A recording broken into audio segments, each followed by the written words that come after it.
Hola a todos. En esta clase vamos a aprender, o mejor dicho, a repasar cómo se expresan sensaciones y sentimientos en español. So today we will review, because we've seen it before, how to express feelings and sensations in Spanish. La primera cosa que les voy a recordar es que en general, en español, decimos que tenemos una sensación, mientras que en inglés decimos que somos o sentimos la sensación. Okay? So first thing I want to remind you is that in Spanish we say we have a feeling or a sensation, generally, okay? While in English we say we are or we feel the sensation. For example, I feel hungry, we say, or I am hungry, I am sad, okay? In Spanish we would say I have hunger, right? We won't say I am cold. We will say I have cold, okay? So that's what I meant. Así que eso es lo que quería decirles. En español en general utilizamos el verbo tener, the verb to have, el verbo tener para expresar la sensación que estamos sintiendo. Así que vamos a comenzar, por ejemplo, a decir, so let's begin, for example, by saying I'm thirsty, right? So remember, I have, okay? Tengo sed, for I'm thirsty. Of course, the I, the subject pronoun, we can include it, but it's unnecessary because the verb, the conjugation of the verb already implies that this is for the first person of the singular and this is in the present tense, okay? So we do not need to add the verb. Tengo sed, okay? I'm thirsty. He is thirsty. Tiene sed. Or él tiene sed, okay? We are cold, or we feel cold. Tenemos, conjugation for we, tenemos frío, okay? Now, we feel hot. So we'll say, ahora, now, tenemos calor.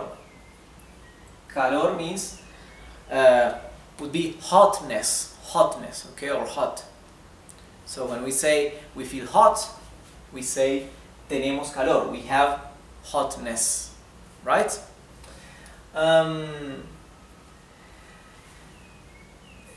We are nervous. We are nervous. Now, yes, we will use the verb estar. Estar is the verb to be. Actually, the English verb to be translates in Spanish as the verb ser or the verb estar. When it is something permanent, a permanent state, we use ser. A more impermanent state, we use estar. For example, I'm a man.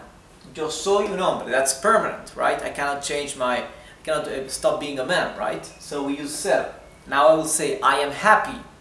Okay? That is impermanent because I'm happy right now, but later I may be sad.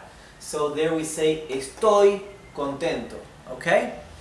So I'm nervous, right? I'm nervous, we use verb estar. Estoy nervioso. Estoy nervioso. This is the most frequent way of saying I'm nervous. But we still can say I have nerves, right? Tengo nervios. Tengo nervios. Tengo nervios is like saying estoy nervioso. Estoy nervioso would be the most common way of expressing I'm nervous. However, in English, it would sound extremely awkward if we said I have nerves, right? And actually it would mean something very different. In Spanish, however, it's fine, it's okay. We can say I have nerves and it's like saying just I'm nervous, okay? So, estoy nervioso would be the most typical way, but we can also say tengo nervios, okay? Or Now let's say that I'm sad, okay? I'm sad. Permanent or impermanent? Estoy triste. Right? Estoy triste is a way of saying that I have sadness, okay? Tengo tristeza. Okay? Tengo tristeza. I have sadness. And while this is okay, is correct, right? Nobody can say that this is incorrect. However, it sounds a bit awkward, so we usually just say estoy triste, I'm sad, okay? Now, I'm scared, I'm scared. How do we say I'm scared? Two ways. We can say, using the verb estar, like literally I am scared, it would be estoy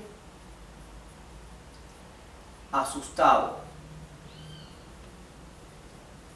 But we can also say I have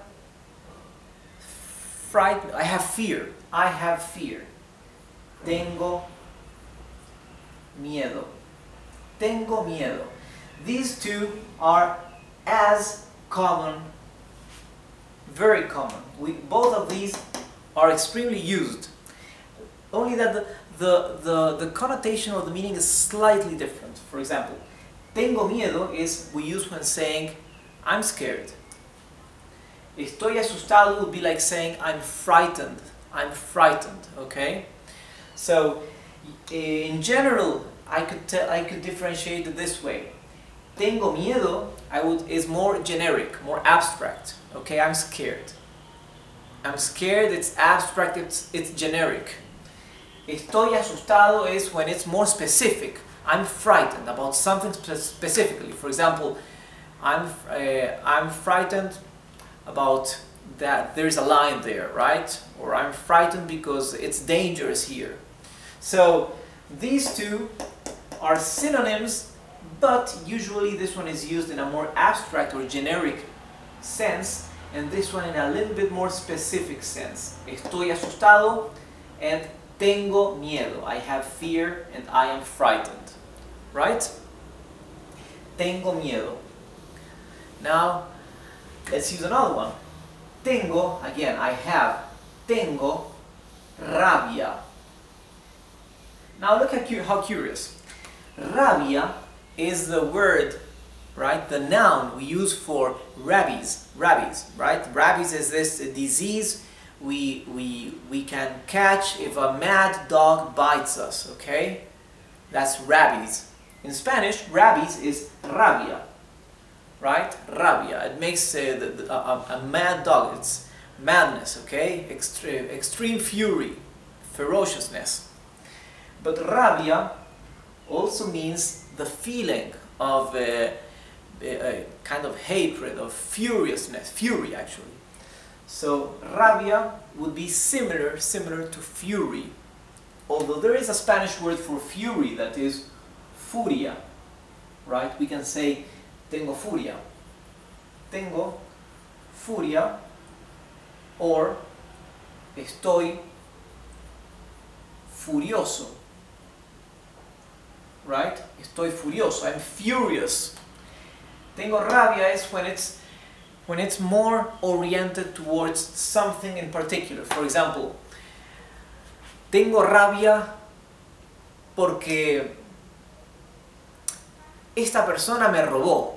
Tengo mucha rabia. This person robbed me or stole something from me. So it's kind of a fury, but a fury with some hatred, okay? That's rabia, okay?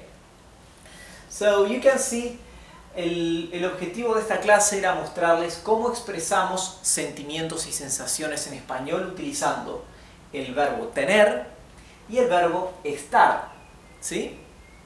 Y el verbo ser no se utiliza para sensaciones o sentimientos porque es más permanente. El verbo ser es para situaciones que no se pueden cambiar. Así que sensaciones y sentimientos expresamos con el verbo estar y con el verbo tener.